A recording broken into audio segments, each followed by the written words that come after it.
I want to be around people that are creative and thinking outside the box like me, so then it sharpens my tools. And other people want to be exposed to that as well. So I know that because I know what I want, and I know other people want the same thing. You know, we're not very different. People aren't different.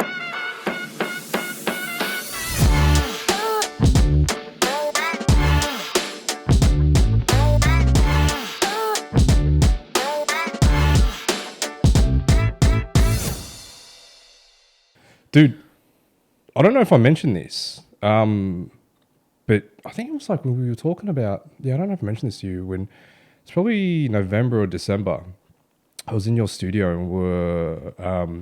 and you were saying to me how, you've been following my work and it's taken a lot of inspiration from the stuff that I do.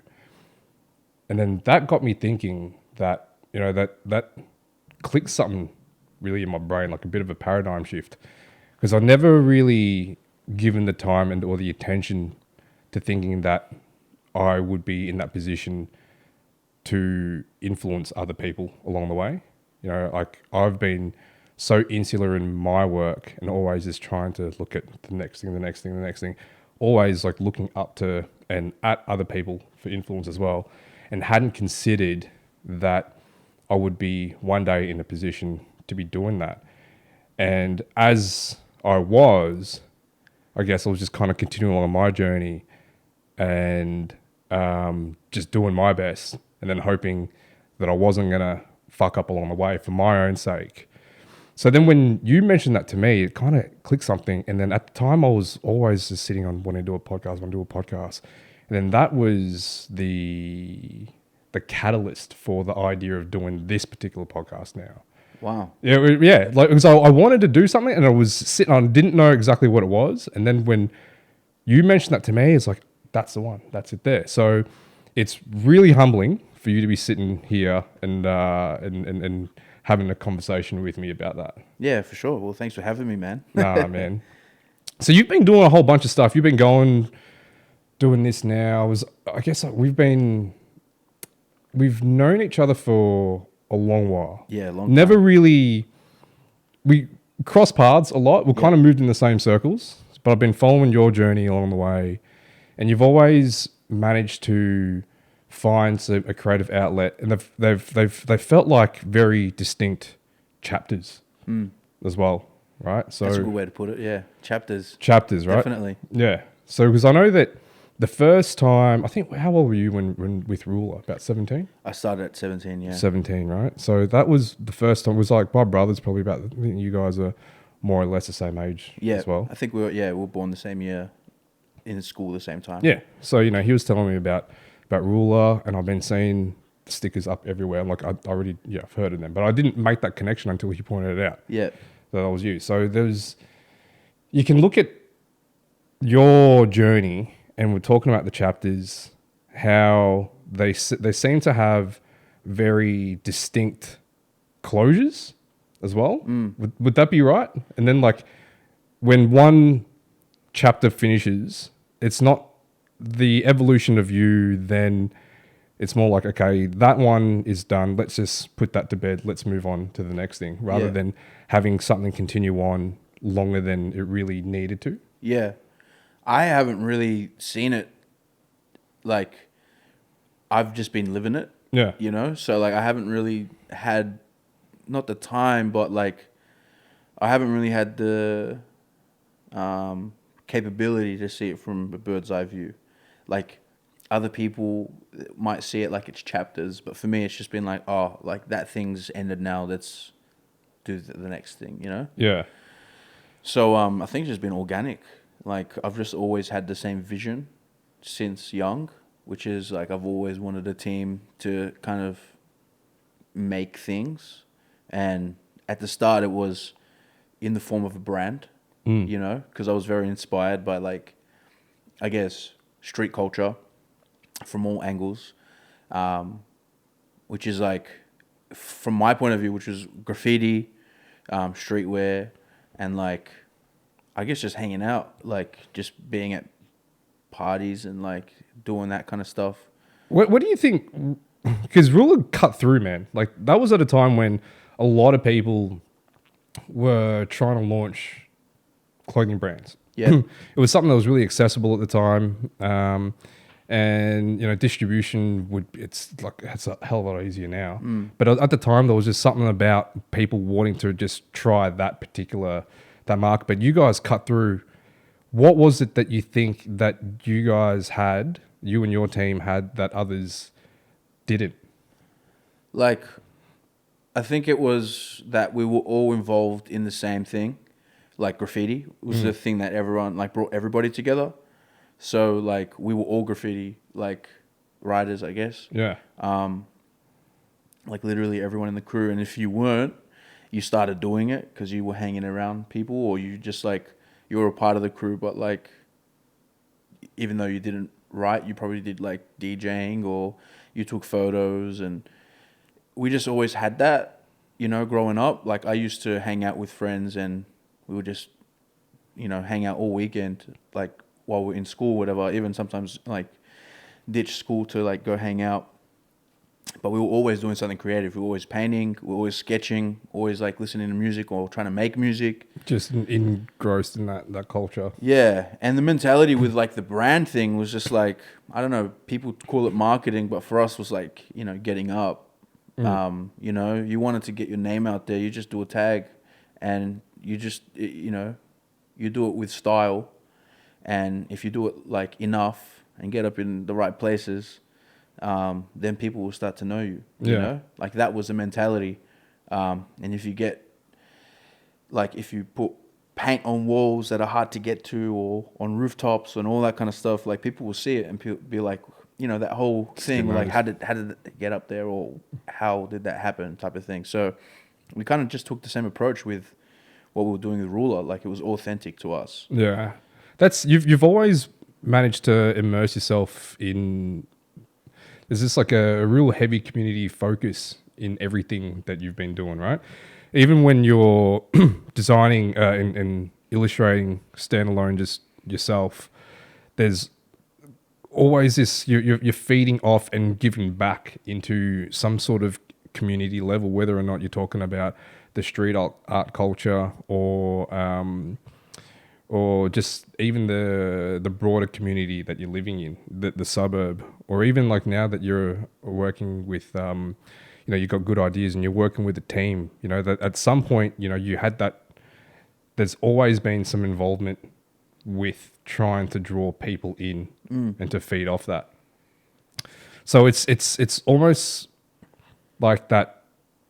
Would you say that community vibe is that is really just at the foundation? That's the catalyst. I guess community is like, without it, we're all stuffed. Yeah. You know what I mean? And like, it's kind of like if you don't know your neighbor, like even if they're bad people, if you don't know them or know of them, or like, if you're like living next to someone and you've been living there for 10 years and you don't know your neighbor, like there's kind of something wrong about that. You know what I mean? I do, man, but I'm one of those people that I just like. Yeah, for sure. It's not for everyone, but that's just the way I've been brought up. Yeah. Like that's just how I think. I don't have the best neighbors at the moment, I'll be honest. Yeah. And I've only been there for a year, but like I know them at least. Yeah. You know what I mean? So it's just like to be aware, and it's not like I just take that mentality into kind of everything I do, but it's not like it's at the forefront of my mind, like community. It's just like I love having people together, and a party is not a party without people there. Yeah. And it's not like I'm trying to make parties or anything like that. I just feel like in order for you to kind of create anything, you have to have some type of support, And so if you can create an environment where people are supporting you, but also enjoying themselves and, able to express themselves in their kind of artistic way, Yeah. then you're just creating a better environment to be around, Something that people can resonate and relate with. Yeah. And I feel like a lot of people, they struggle with the concept of community, maybe because they're introverted and like maybe the word community sounds like it's something just for like extroverts.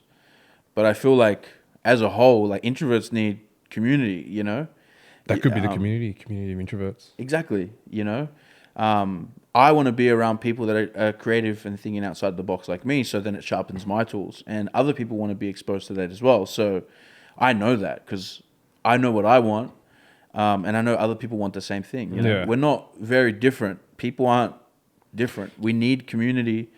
More alike than we have differences. Exactly. Yeah. You know, and no one likes being alone. And so if you can create an environment for people to feel welcomed from all walks of life, like no matter what, you know, political views or religious views and all that kind of stuff, I feel like we can all kind of live under like one, I don't know, understanding or in harmony, you know? That's the goal. But for whatever reason, we always seem to be drawn more to our differences rather than trying to find the similarities. Yeah, for sure. I feel like that's always going to be the case, you know?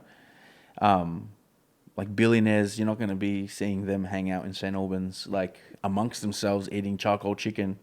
Like, Missing out, man. yeah, exactly. They're missing out. But like, you know, people with money don't really hang around these areas, you know? What we're trying to do is like trying to expose what's happening here in our kind of, in our spheres, I guess, to people that do have money, so then they can support people like us, you know? So you guys are doing that, man. Like you're bringing a lot of eyes into specifically like the Footscray area.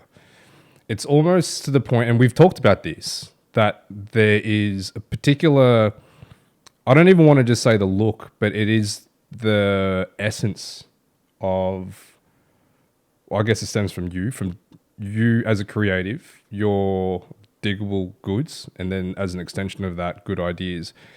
It seems to represent culturally Footscray and the greater western suburbs really well, to the point where I think it's resonating with the people within that community. Yeah. Even the football club. Yeah. You guys have been doing a lot of work with them as well. Yeah. The individual players, the team itself. What do you think that you guys are able to capture that intentionally or unintentionally that represents the community so well that that others haven't really been able to represent? I feel like we just take the easy approach. Yeah. That's my opinion. Like, we take the easy approach, as in, I've been brought up in this community, so like I'm not from Footscray, but Footscray is our CBD. Yeah. Like the CBD is like the city. Like that's the city, but like the CBD for us, like the Capital central, of the West. the capital of the West is Footscray. Yeah. And like growing up as a kid, I like all my childhood memories from when I can remember are all like around Footscray. Going to the markets, going to Forges with my parents, particularly my mum. She would like take me to Forges, and we'll go to Savers. Yeah. And like get like clothes, and then we'll go to the markets, we'll go to Kmart there, we'll park in that car park, and that's all I remember, you know? And even like we went to a church that was in, like growing up, we went to a church that was in Footscray, and man, I saw the wildest stuff as a kid. Like heroin was exposed to me from very young age. I didn't know what it was until later, but just like that rawness was exposed really early, and I was like, that is inspiration for me. Like, not just the bad, like drugs and all that kind of stuff, the crime and all that. It was more like the inspiration, like the shop fronts and the buildings and the colors and all that kind of stuff really stood out. Yeah, there's nothing, it's authentic. There's nothing really fake about it. Yeah. And it's almost like that when people that move into Footscray or anywhere in the West, that doesn't shape the suburb or the area as much as it does shape them. Yeah. You know what I mean? That they have to acclimatize to the conditions out here. Yeah, definitely. Rather than the other way around. Hey, one thing that we caught up a couple of weeks ago, a few weeks ago, and there was one thing that you said, and it fired something in my brain when you said that you are not your work, right? You've got this really mature perspective on as an artist, but understand that the work that you put out, that you don't really you don't identify with it one to one. Yeah. Is that something that has always been with you, or is it something that you had to learn along the way? Definitely something you have to learn along the way. Yeah. And I say that because I'm not physically my work. Like you can't speak to my work and ask it questions. Yeah. You know what I mean? So it can't be your identity. Like as soon as it turns into your identity, there's an identity issue. You know, and I feel like artists. Well, it just depends on how you view life. But like my kid, when I tell her about my art, sometimes she's like, "Oh, cool." Yeah. Whatever. She doesn't understand though, but Yeah. she's like, "Oh, that's cool," you know.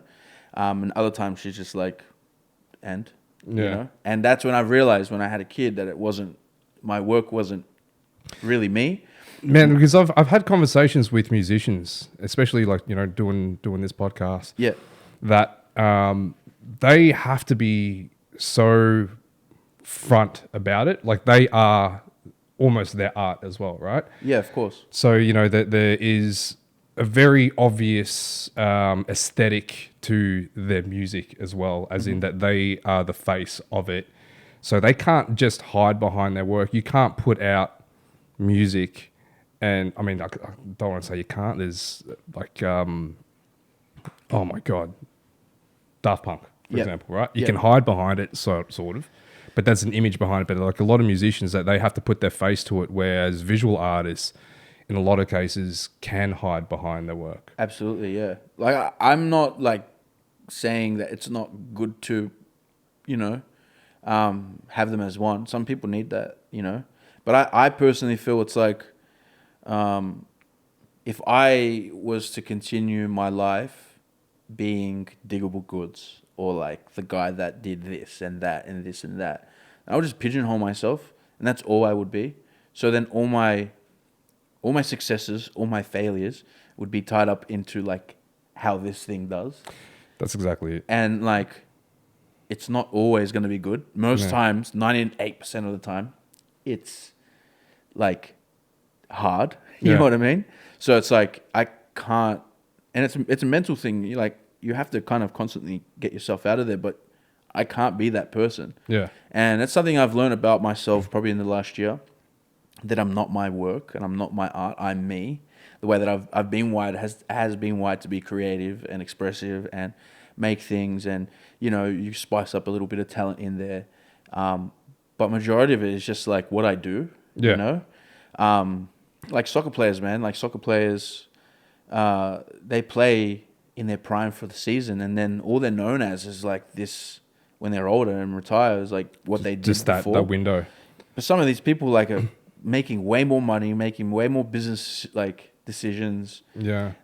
in their later life, Yeah. and only get remembered for what they did. I think that's one of the things that like I find it to be a bit of a problem with the creative pursuits these days, is that the benchmark is so high and the expectations to achieve is so high, and there's always a level of comparison. So it's not necessarily just about being the best version of you and your output, but it's having to, you know, hit someone else's benchmark.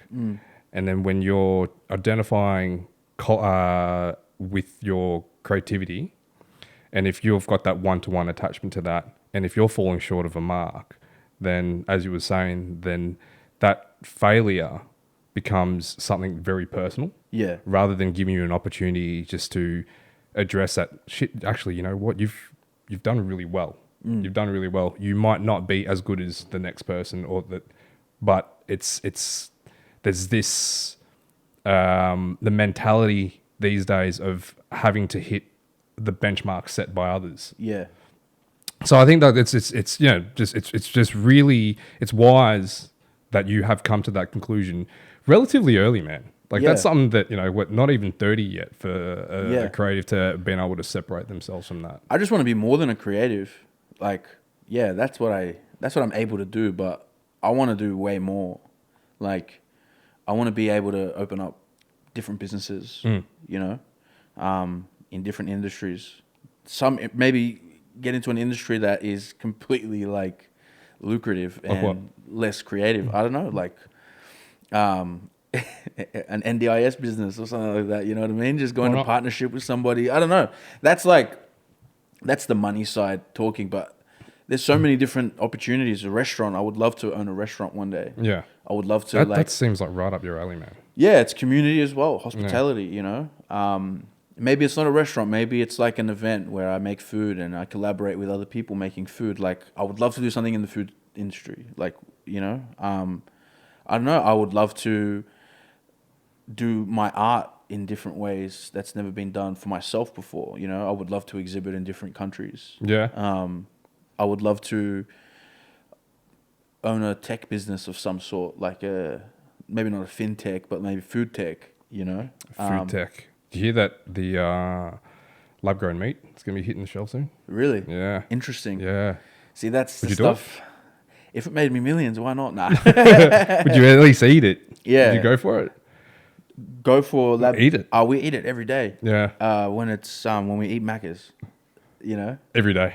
not every day. Yeah, but I'm like curious. I'm curious. I want to people eat know. it every day. I want to know long term, right? Like what that's going to be like, because it could just be like 20 years down the track. It's like, sorry guys, this is actually 100%. Well, Macca's is all lab grown. I'm pretty sure, but yeah, maybe. absolutely it is. All the chemicals in it, anyway. Yeah, I guess it one way or another. Yeah. Lab grown. Nah, man. I think that's part of that paradigm. Like it's really struck me as really interesting how looking at your journey and how it's progressed. What now when you've arrived with good ideas, what was the decision behind that to now bring together a band of people to effectively help create something that was in your vision? I mean, I can't take all the credit for good ideas. Like, there's only a few things that I probably could take credit for. And it's like, even then, I'm like, it's not even worth me saying it was all me, you know? Like, maybe the name, maybe the way it looks, but... Absolutely, man, because you've gone from just being effectively a solo artist, illustrator, designer, Yeah. and then now bringing people together to create something that is bigger than you. It happened naturally. Like, I can only probably take credit for the branding and maybe the name, but I had been working under another name, which was called Another Good Studio, just to kind of tie together the whole good thing, Diggable Goods. And Yeah. I used to have a studio back in the day called Good Old Days in Footscray, and it was just like always good, So, Good Ideas was just like the evolution of all those names. And I had been working with Shinobi Films, which was Ponch and Will, who were part of the Good Ideas family. And I had also been working with Sam, who had been, with us for a long time. I've been working with him since ruler days. Same with Ponch. I've known Ponch since I was like 15. Your kids. So we all grew up together, kind of thing, and so it was just like natural, And so when we wanted to start this project, it all came together when Mikey hit me up to do like an NFT project. Yeah. And I knew what it took. Like I knew what it would take to kind of bring a community together, because that's what strong NFTs anyway had. They had strong communities. And so like my whole plan was like, okay, we could be this like media / like, I don't know, just company that did all different things. We were like doing merch, and like we were taking on clients to do like their kind of creative. That was one pillar of the business. And then we could have a space where people could come and do their own stuff as well. So it was just like a combination of all those things. It was just really good timing. Like we had just come out of COVID. I wanted to get a job. Like I wanted to stop doing my business and just work somewhere, because I had a kid. Yeah. And I just wanted better things. Bills. Yeah, pay bills and finally start making like money I'm worth, Not that I wasn't making money doing my own stuff. I just didn't want to have the stresses of, doing the accounts and doing all the design and then doing all the like handovers. And so now you just palm all that off now. yeah, well, just everyone kind of takes their lead in the areas, It's like it's more of a process. But yeah, doing it all by myself, it was like stressful, man. I had multiple like meltdowns, and you're not supposed to do life alone, you know? Like, you're not supposed to be a solo creative. I could do that with my art, and if I was just doing my art, it was just solo, but I wouldn't be able to support a family on just that, you know? So had to make a kind of a business decision, I guess. And it made sense, you know? Everything was closed at the time. Things were just starting to open, I think, actually. But like, yeah, it was like perfect timing. And so we went on this journey to create good ideas, and we had our first like event where we like launched it, which happened to be on Mikey's birthday. And yeah, we got everything ready really quickly. It happened in like 3 weeks. We moved into the next door, into our next door space in Footscray. Yeah. Painted the walls and put like, You guys just went at it hard from the start, man. I think it was just more like you were just bursting at the seams, and then when you had the opportunity, you just let it go. yeah, we just gushing. we just had to, you know, like we said we were going to do this thing. We didn't release the NFT, so what were we going to do? And we were going to, like, this was our NFT, which never ended up happening anyway. Probably for the greater good. Yeah, absolutely. And so yeah, we saw the trend early, like, all right, this is going to be better for us as a whole. And yeah, we just went on this journey to see what it would look like. And I told the boys, I had more to do with like the leading of like probably getting us here, I guess, because it took maybe a little bit of like direction, because a lot of people couldn't see what I saw, which probably not supposed to. Like, I had a dream. It was like my dream to kind of do this, where it was like a studio where we're working with friends, and we had a space where we could, you know, take photos in, do videos in, make products in, and have a studio, having clients come in, maybe have a store where we could sell stuff. Like, it all kind of seemed like a pipe dream. But then when we saw the opportunity to make it happen, everyone was on board, but then everyone was just like, what next? So I took the reins in kind of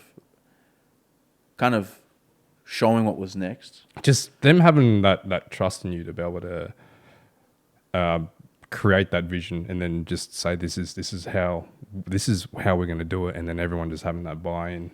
Yeah.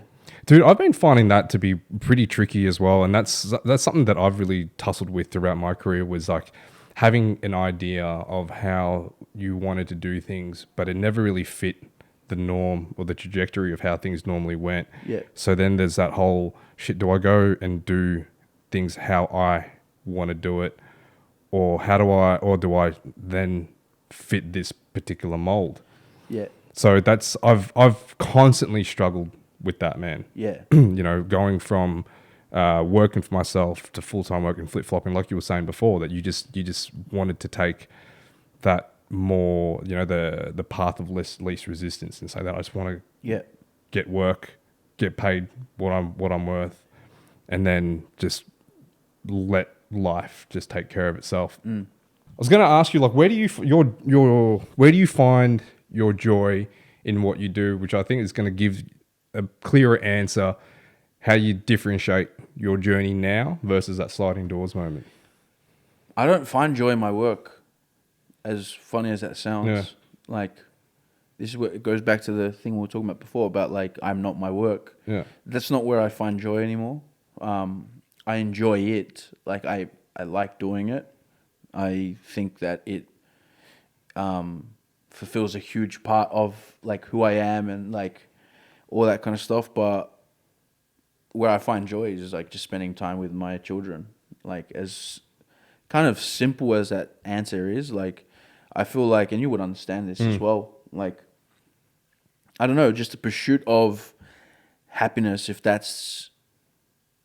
pursuit is only through work, then it's just like you're going to hit a brick wall all the time. Yeah. And I feel like I've achieved a lot in my life where I know that hard work results into more work, which results into more stress. Yeah. So, like, my kids, like, just seeing them, just enjoy their life. They're stress-free right now.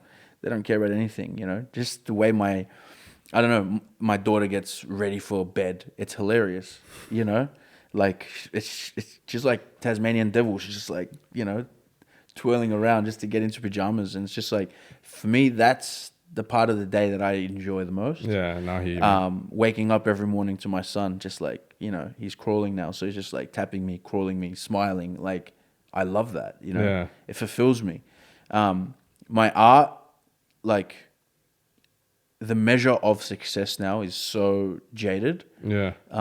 Like, to be successful, you have to get likes on a post, shares and comments. And it's just like, for me, that is so dull. And It's that's the such thing, a- right? Like you're yeah. putting your happiness in the hands of other people as well. Yeah. Right. Like that's where there's that that, what would you even call it? A bit of a contradiction Yeah. in itself, where you want to find the joy in the actual practice of creating the work, but it could be easily shut down and mitigated if it doesn't get the likes, if it doesn't get the traction, the algorithms don't like it. Yeah, like, man, we spent like full 9 days working on this Reebok video. Yeah. I mean, no one needs to know how many days it took for us to make it happen. But from when we started to when it was finished, it was full 9 days. And if I look at the success through the lens of likes, comments, and shares, I didn't succeed, and it didn't go exactly where we wanted it to go. I wanted it to blow up and what you want for something that you spend 9 days nonstop every single hour of the day working on. You want it to make you millions. Have an impact, yeah. But the joy I got from that job was seeing my friends who had been working for a long time to get something out that looked really good, that felt really good, that was like exactly what we wanted, from the color grading to the shoot to the music to every element was like exactly how we wanted it to be. Yeah, we could have, if we had budget, if we had more time, we could have got way better. But with what time we had, the resources we had, we were able to kind of make something beautiful. And that was like, okay, done. On to the next thing. And I love what Ponch said, that when we were watching the video with everybody and we kind of presented it to the team, he said, it's just another job. And it is just another job. It's for Reebok. Yeah, it's probably right now, probably one of our largest projects that we've done. But there's going to be another one. And if we can't just get stuck here, and that's how I see art anyway. It's just always the next one, the next one, the next one, just chasing your tail. And that gets tiring. So you have to find joy in other places, I find joy in eating at good spots. That's inspirational to me. It helps that a lot of these spots that I love eating at, we've worked with, but I love finding places that just impress me. It doesn't look like it's going to be nice. You go, you sit, you probably get treated like crap when you're ordering, and then you eat the food and you're just like, I get it, And there's something that you were just saying there, it's made a lot of sense. That's a lot of people are always looking onto the next, right? Especially as a creative, you're always looking onto the next, and there's not enough time and recognition given to what has been achieved. And throughout all that, you were saying that the biggest achievement from the Reebok project, Yeah. reject, the Reject project. the reject project. Yeah, we just done something for the Reject shop. No, the Reebok project was that you banded the team together, right? Yeah. You guys did something, created a bit of content. Yeah. That was more for you than anything. Absolutely, yeah. That you were able to produce something that was in your vision, that had the music that you wanted to use. All of that. Yeah. Isn't that enough? The process of that, wouldn't that be enough rather than, and does it need to be validated by the number of clicks and the likes? It doesn't need to be validated by the clicks and likes. I think that is super toxic now, just for all creatives, because that's how we've been molded right now to kind of think. I think it's way beyond that. But yeah, the process was definitely the thing that brought us all together. It made us appreciate the project a lot more. I feel like these days people get, I don't know, they get what's the word? They get distracted by the clout that's Yeah, man. involved. Like it does. They're distracted. That's Changes people, absolutely. It determines the sort of work that you do as well. You know, there are some people that that, like, let's just say in your position, that have garnered a following because of the work that you do, and you've been genuine and authentic in how you have presented all of it, and it gets to a certain point for that to accelerate and for that to get bigger. Not saying that that may or may not be your goal, but you have to be less niche, right? Yeah, sorry. So you are pretty specific and pretty niche in how you do things, and that's how you got to where you are. But then for things to really just blow up and take off, you've got to accommodate to a greater range of people. So, and it dilutes the work. Yeah. It removes a lot of the nuance. I think so. Like, I think there's a place for really unique, like, stylish, like, content, the way that we've been making it. And the reason I say that is because a lot of the content we kind of digest these days is very, like, quick. It's very homemade. I love that. Yeah. And it's almost like, back in the days when you used to watch, like, I don't know, those funniest home videos, and everything was just done on, like, camcorders. Yeah. Like, there's a special essence with that kind of content. Now it's all set up. Yeah, and well, even now, like, you've got content like that, which is just done with a phone instead of a camcorder. But then you still have movies, and I feel like some movies now are just kind of, I don't know, the storylines are all jaded and whatever. But then you got, like, production houses like A24, Yeah. which were like, they make great movies, and they They're offbeat and classic. You got people like Wes Anderson that, like, stick to their style and that's it, and Yeah. they're, like, staunch to that. Yeah. Quentin Tarantino, Martin Scorsese, and I still see, like, we're no different to them. Obviously, they got way bigger budgets. They're, like, famous as they've been a part of some of the biggest productions the world's ever seen. But, like, I see that we can be that version, but for us. Yeah. And it's just consistency. So that's why I love what Ponch said. It's like, it's just another job. So we're able to kind of constantly use what we've done as a lesson to take on to the next job. That's why we're such a success, because we got the process right. Yeah. We've been digging for this process. Now we know what it looks like when we put the whole process together and how long it takes. We know how long it takes.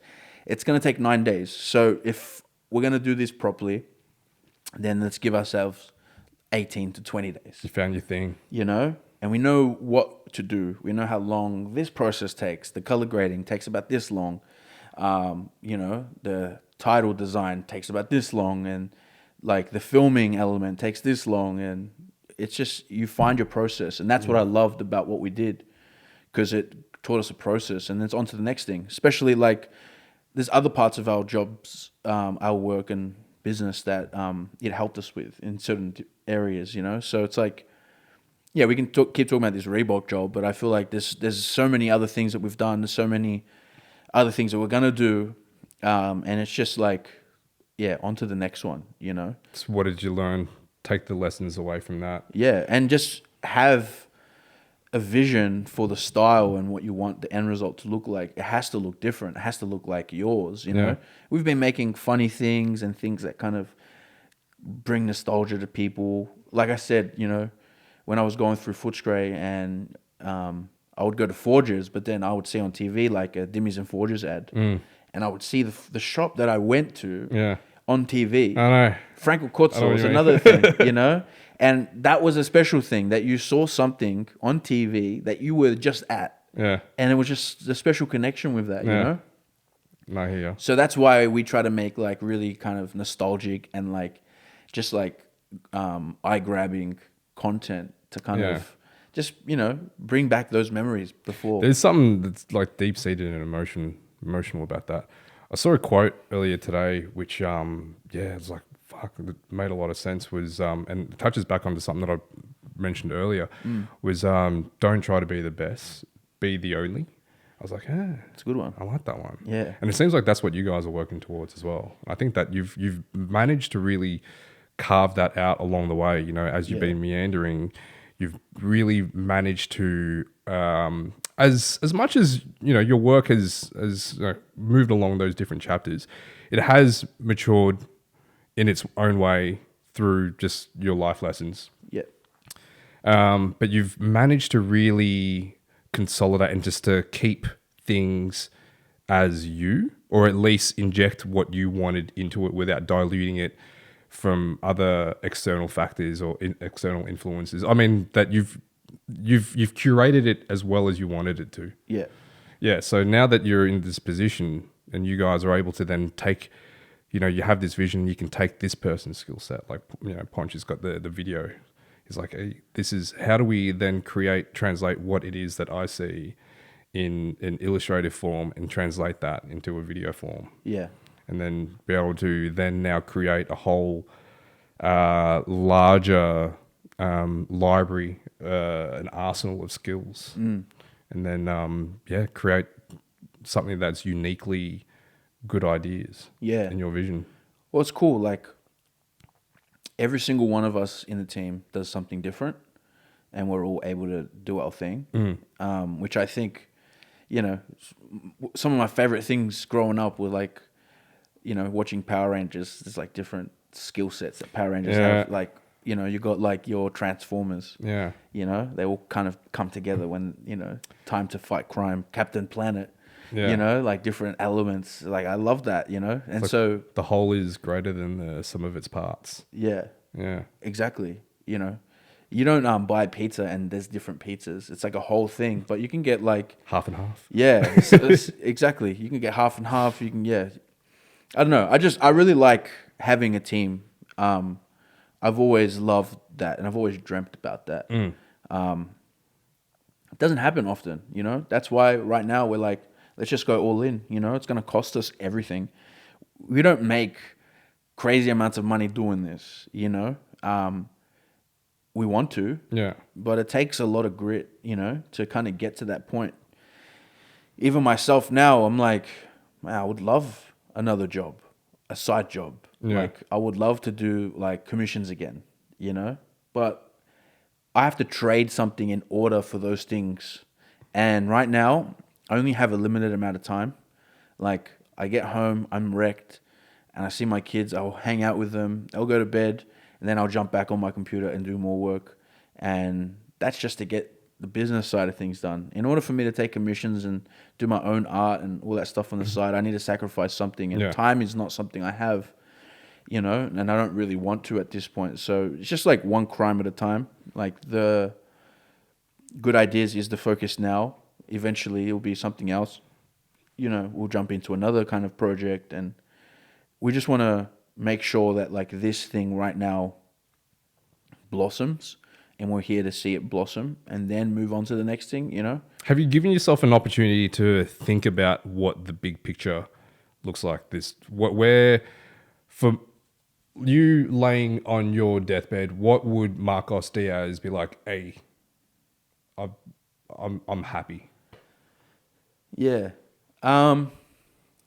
It's hard to say. It's like,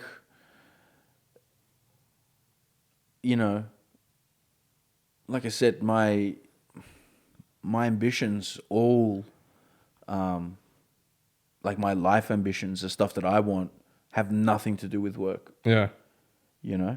Like, that's purely it. Like, I want to go overseas, like every year with my kids, family. It's about life experiences, and Yeah. Like, I want to see things with my eyes that I've like wanted to see. I want to go to the Amazon and just like, I don't know, just be in the Amazon. I don't know, see some wild jaguar in the water somewhere, like be David Attenborough. Like, it would be awesome to do that. Yeah. Go fishing like in some wild place, Could you start pushing things towards that? Definitely. Yeah. But one crime at a time. I can only see as far as what reality lets me. Yeah. Like, I don't want to dream so big that it like confuses my direction. Yeah, I've kind of, my perspective is that I want to have a goal. I have a goal Yeah. that is that's impossible for me to Yeah. achieve. And the point of that is just so I can continue pursuing that Yeah. until the day I die. And then hopefully just be happy with the effort that I've made. And then along the way, break that particular goal into a series of different milestones. Yeah.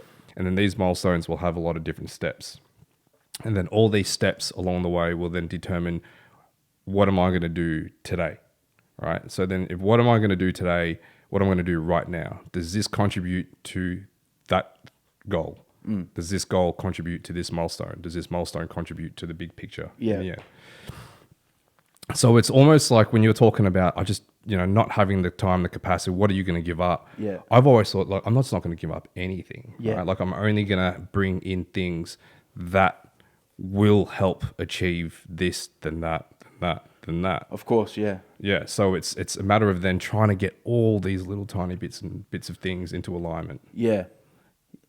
Yeah. I feel that works. Like it works, that thinking, it just doesn't work for me. Yeah. Like, I know exactly what my dreams are. Yeah. Like, I can't really articulate them, but I know that like I'm very close to what I've always wanted. Yeah. Team, space, all this kind of stuff.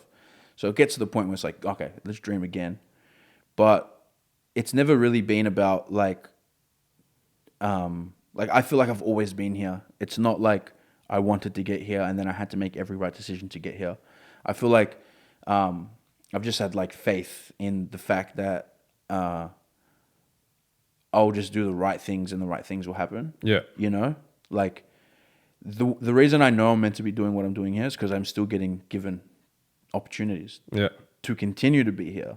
So as long as I'm continuing to get opportunities to be here, that means that the flame's still going. Yeah. And so the path is that, like, the end goal is that, like, money, like, success, like, whatever that looks like, blue sky. Yeah. But if I focus on that too much and, like, try to articulate every kind of opportunity and try to think about every opportunity and and I feel like I lose the moment now. Yeah. And so you're not able to hit it while it's hot, You're not able to like attack it with full force because you're already thinking about where that's going to take you next. You just lose the enjoyment of the now. I think that's kind of like we're not too different with the approach. Yeah. That's when you're saying that right now, like your focus is what it is that you're doing now, which is going to lead you on to the next opportunity. Yeah. And that's exactly what I'm saying is that Yeah. like I'm only going to do the things, right? What am I doing right now? Yeah. And then how is that going to impact the next step? And then make sure that next step is going to directly influence the next step Yeah. to take me onto the course that I want to head down. Yeah. So now, like back to like having a look at how things have been progressing for you, it seems as though that just having that faith in the continuity of it all, Yeah. it has worked. I mean, it hasn't been without any hard lessons.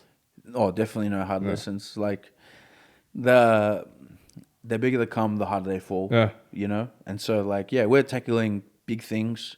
Like before I met Mikey, I had never had a conversation about work at a very high price. Yeah.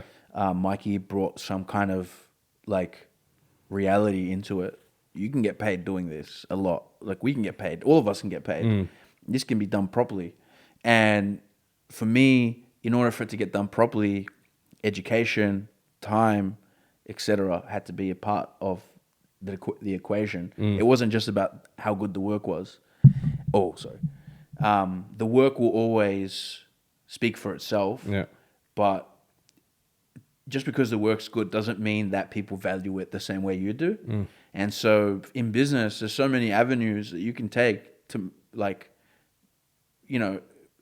make the money that you're deserving of, Designers these days, man, Yeah, with it's everything, ludicrous, man. with everything that's available to the world, we don't get paid enough, So setting up a business that allows creatives to get paid exactly what they're worth, plus be able to do it constantly, it takes time. And that's like where I guess Mikey's, part is to play, where he's having the tough conversations, asking the tough questions to the right people about how to pretty much do this long term, you know? So licensing, lawyers, like all these kind of things that creatives never think about. It's just like, oh, I'm going to do this and it's going to lead me to the next thing and I'm going to make money. Money is only made when there's like corporate structure placed, like real money. I'm not talking about like go get a car and pay it off over a couple of years money. You're like, that's money. That's cool. Talking about fuck you money. Yeah, I'm talking about like go wherever you want, whenever you want. Like your kid, after you leave this earth, will like reap the benefits of your hard work type of money. And that money is really just like tied up in contracts and all this like things that creatives never think about. Yeah. So this like corporate structures is like here to protect us. Like a lot of creatives are like, oh, I don't want to be corporate and all that kind of stuff.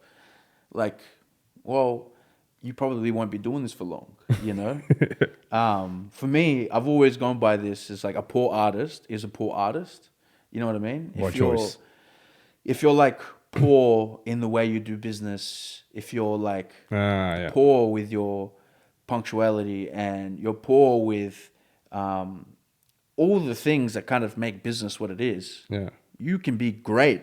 You can be the most talented artist, but you're going to be down at Levo Market selling your things for $40 that you spent like ridiculous amounts of hours on, you know? So you got ambition, man. That's also something that's not necessarily comes part and parcel with being creatives as well. A lot of creatives just want to create for the sake of creating, and not necessarily have any kind of vision that goes beyond the scope of I just want to create, I want to make something.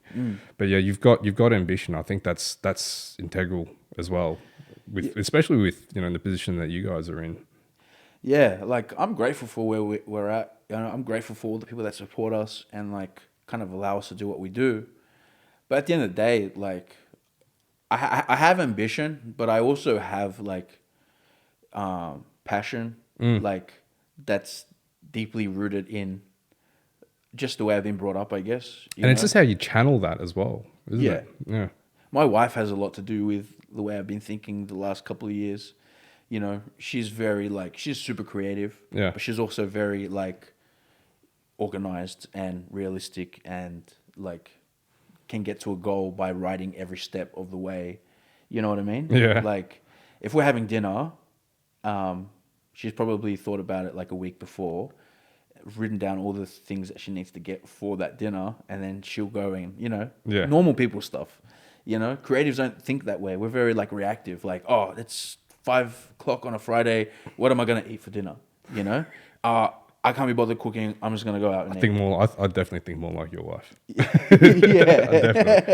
Definitely. And because Stacey's just like you, man. Like, and sometimes like, how did you not think of this shit? Yeah, man? exactly. Yeah. I don't think like that. No. I'm very reactive, but I have had to be in order to get to where I want to get, I've had to be very like, okay, how can I get there realistically? Like write it down. Yeah. You know? And I've realized even that with work, you can't do a project and have like, this huge scope of the deliverables that you need to send over to somebody and then not know where to start. Yeah. You know? Like that's daunting. You're giving yourself anxiety on purpose, you know? Yeah.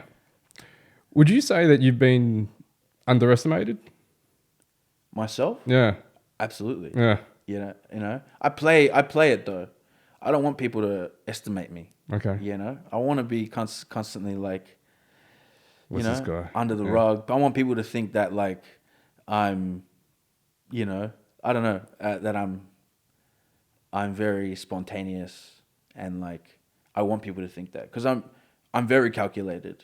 I know that for a fact. Like I will call Mikey without a doubt, probably every night, 10:30, 11, just being like, hey, we got to do this, got to do this, got to do this. So this has to happen like next day. All right, so you think about this, you think about this. Have you sent this email? Like, yeah. Because I know that it's going to affect the next day, the next week, probably the next month. Always thinking about how things kind of affect the other. Organized chaos.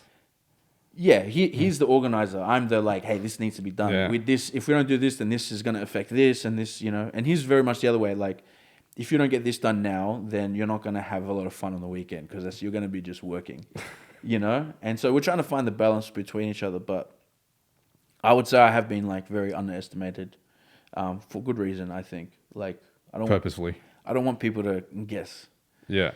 you know? I think that's something I've learned doing graffiti. Like, always keep low key, just do good things, big things, things people see, and just no one ever knows how you did it, when you did it, type of thing. Yeah. That's how I want. I never want to talk about it. I just want to be about it. Yeah. You know? A lot of people talk about it. A lot of people talk about it. I've probably spoken about things that I want to do. And don't show up. And don't show up. And most times that you talk about it early, it just never happens. Yeah. So you just have to let things happen. You know, if we get hit up by a client that's just like, hey, we got hit up by this client, this is going to be great. That doesn't mean the job's done. Yeah. You actually have to finish the job. Get it. Yeah. And that was really cool. That was a really cool thing about this other job thing that we did for Reebok was that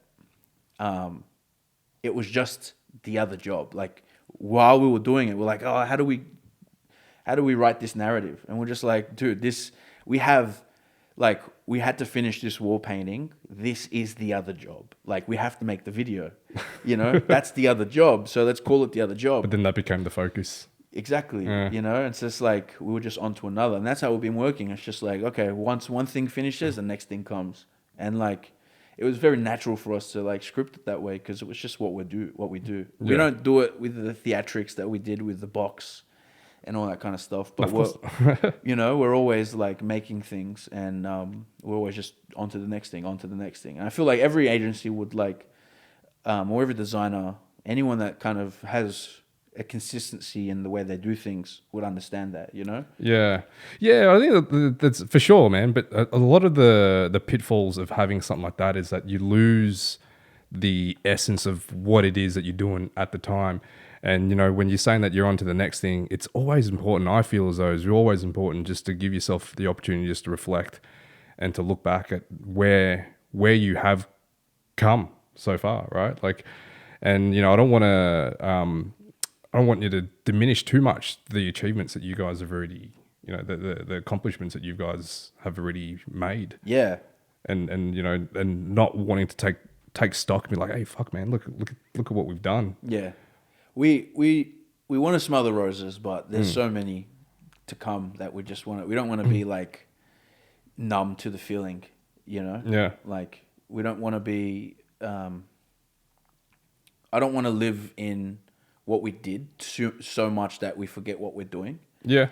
I want to be like a steam train. Like we get off on, you know, we get off, but you just put more fuel to the flame and if there was endless coal, we would be able to go for ages, you know, just like see everything. Yeah. And that's how we kind of want to run. As soon as we start feeling burnout, you know, take a few days off. Yeah. Like recalibrate, come back, hit it strong, constantly in communication. Like if we're lacking communication, I'll be the first to be like, we've got to come back together, you know, because otherwise we're going to lose grip. It's just, you got to be like, I don't know. Have you ever found that the work that you guys do interfere with the camaraderie? Because, you know, you guys have been tight and have been friends for so long, and then the work environment does change things. Have you been able to mitigate that? Absolutely. Yeah. Like when you work with your friends, you have to have open conversations about the reality of what you're doing. Yeah. We're not here to have fun. Like Good Ideas is in a clubhouse. Yeah. It's not a party. It's not a clubhouse. Yeah, we can hang out and have a lot of fun while we do things. But first and foremost, it's a job Yeah. that we've all set out to do. And the job isn't like your normal everyday job. Like if you were to get an everyday job, you get paid a certain wage and you'll leave at the end of the day, not think about it. But this job is like, it's like all your energy, all your time. And that's why it's so easy to get caught up in like, I am this. I am Good Ideas. I am what I do for Good Ideas. I am this creative. I am a videographer. I am a photographer. I am a designer. That's a part of it. I just feel like you have to have the balance of knowing who you are internally, like identity, and knowing that you're just there to play a part. Yeah. And at any time, you can be called in to do your thing. You know, I just feel like we're just playing at a level now that's a little bit more professional and a little bit more corporate that requires a little bit more attention right now. And it won't be like this forever. We'll have a team that can help us and assist us in areas that, you know, allow us to do what we're best at, you know? Yeah. So we'll have not so much minions, but we'll have people that can help us out, fill the gaps, you know? For example, like I can do direction for a job, you know, put all the type in there, put all the illustrations, the colors, the layouts, all that kind of stuff. It doesn't mean I finish it. I can pass it off to somebody else to kind of... And have the confidence in them. Exactly. And if I have my direction down pat, if I explain things properly, if I have the right references, mood boards, explanations, I've set up things for people. Might take me maybe a little bit longer, like half an hour longer, but it allows them to do their job proper, you know? So that's just kind of how we set it up. Like, we want to be able to allow other people to fill in gaps where we need to. Yeah. You know? It might not be right now because we don't have the resources, but eventually if we just work towards that, that's the goal, where we're able to like pass off the jobs to other people to do that we're not the best at. Yeah, then we'll like get to where we want to get quicker. Yeah. But yeah. That's just a lot of learning, man.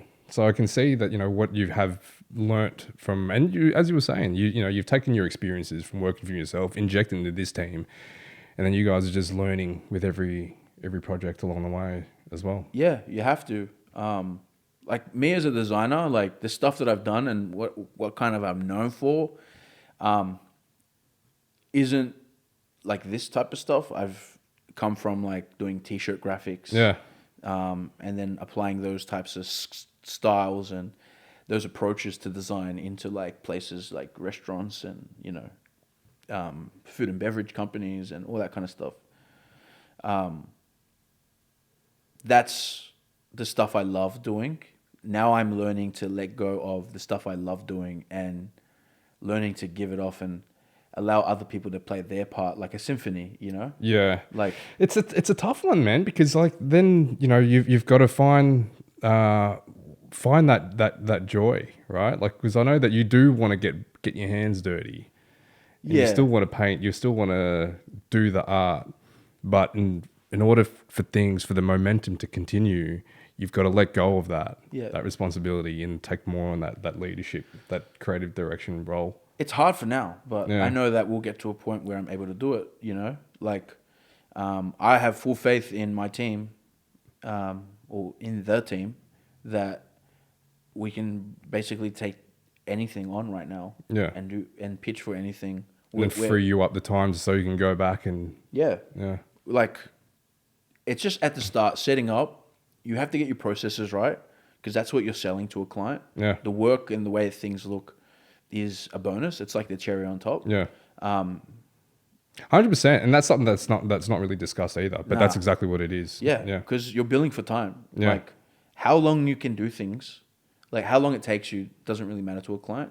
It's the end result, which is caught up in all the process. Because if you can get your process right, then you can like just make that a cookie cutter. And a lot of people don't like cookie cutter, like that term cookie cutter. But if your process is exactly how you want it to be, then your cookie cutter product can be at high level detail. And that's the value in your studio as well, is your processes. Yeah. That's why you guys are going to you do things the way you do. And a lot of people only just see the final result, but it is the processes that get you there. Yeah. And definitely. that's something that's definitely underestimated. Yeah. I feel like you have to be able to do things quickly, you know, especially the way everything moves online now. Everything's so quick. It sucks that it's that quick, but it allows you to also take a step back and be like, what's the best way to get here, you know? Yeah. And if you find a quick way, man, you can just rinse and repeat. Yeah. And you might not be charging the first job that took you to make this process at the right, you know, pricing. You might just break even, you know? But if you're able to get your process down pat and then take it into the next job, then you're able to charge exactly what it's worth. Yeah. And so you can just take that method and just go on and on and on. And a lot of people will see the end result of past jobs that you've done and see the caliber of work. They'll see the evolution of it.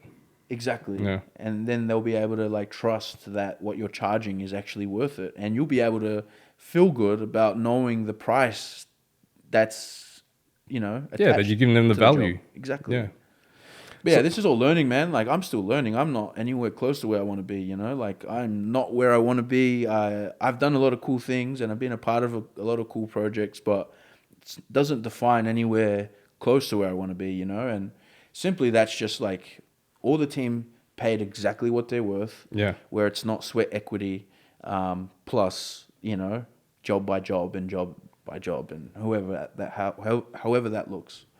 I want it to be like everyone, getting paid to go overseas to do a job. We're getting paid bank. We've invested into this company together and we've elevated their look and now we're a part of that from an equity position. And, there's so many different ways to make money. It's just having the real conversations, long-term real conversations as well. And asking questions. Yeah. Like, man, I used to think that I was like the most creative all the time, and it was damaging to myself more than anybody else because it wouldn't allow me to understand other people's story. Yeah. And get to know them for what they're actually, like who they actually are. But then as soon as I started realizing there's way more to learn from other people, from listening and all that kind of stuff. Mm-hmm. I've always had great mentors as well. Yeah. That have taught me this along the way. But if I took on these, mentors, or if I started asking these questions and be like, that doesn't work for me, no, like that's cool, and just started seeing it from only my point of view, then I've got nothing to learn, everything to lose. Yeah. 100%, man. There was what's that Bruce Lee quote? It was take what is useful, discard what is not, and add what is essentially your own. Yeah. Yeah, I love that one. I love his other one, be water. Be water. Yeah. You have to be liquid, Yeah. Yeah, man. So what's up? What's up next? What are you guys working on next? Whatever you can, anything you can share. Yeah, absolutely. By the time this podcast comes out, a few weeks, couple weeks. Yeah. Yeah, we would have launched our Western Bulldogs kind of collaboration. Nice. So that's happening for their retro round. It's Thursday today, so by Monday next week, the project's already going to be out and stuff like that. Nice. So that's going to be cool. We're going to do the footy record and all this kind of stuff. It is a cool project. You guys getting Guernseys? Are they going to give you any of the Guernseys? Oh, we'll see what happens. Yeah. They're giving us tickets to the game, so we're going to go as a crew. Yeah, shit, yeah. So that would have been our, we would have had our market with 91 Vintage, and our we're also supporting this exhibition called B-Side Gallery. Yeah. She's having her 7th year anniversary exhibition with a stack of artists, and we've been able to help her bring that to life. 91 Vintage as well with their market. They're doing their biggest market, which is in Footscray as well. They're expecting a lot of people to that. So that would have already happened. We're launching our store downstairs. So the plan is for that to be like a curated store with just products from different designers and also just different brands as well. Yeah, cool, man. A lot of the brands that we've worked with, as well as brands that just or creators. That's been in the works for quite a while. It'd be good to see that come to life. Definitely, yeah. We've taken our time because we've been able to. Yeah. We've just had other things come along, but definitely in August we'll be kicking that off.